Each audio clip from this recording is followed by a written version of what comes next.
Čau lidi, vítejte u mého prvního dílu Minecraftu. Takže dneska si ukážeme tutoriál na výrobu farmy na obilí.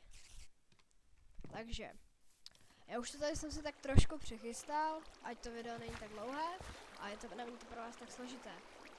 Takže, dáte si sem třeba limovolnou páčku, povedete redstone, dáte prodlužku, dáme třeba díl trvá, dáme si ji na díl, ale nemusí být dvě, je to na vás.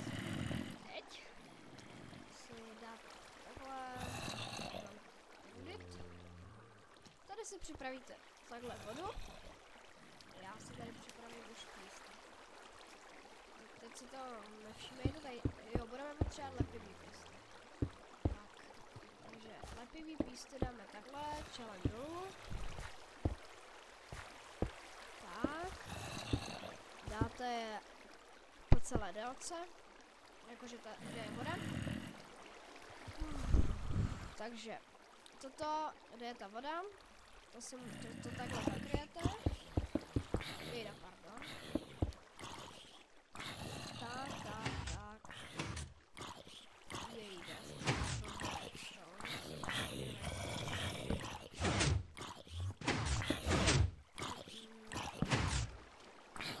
Dobrá, tak takhle už je to funkční. Takhle dáte to vrchem a tady vám to funguje.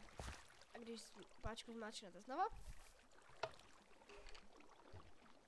tak se to pustilo a už vám to teče dolů. A cokoliv tam hodíte, vám to teče dolů. A tady tou rourou, co jsem tady připravil, vám to doteče tam, kde potřebujete. Tady si to prostě dáte a tak to je hotové. Vypne se to a je to pryč. A teď vám to vlastně tady tou rourou, jak tady vidíte, vám to doteče sem dolů. Tady už k tomu. A tady už to jenom vezmete. Takže jestli se vám tenhle díl líbil, tak nezapomeňte dát like.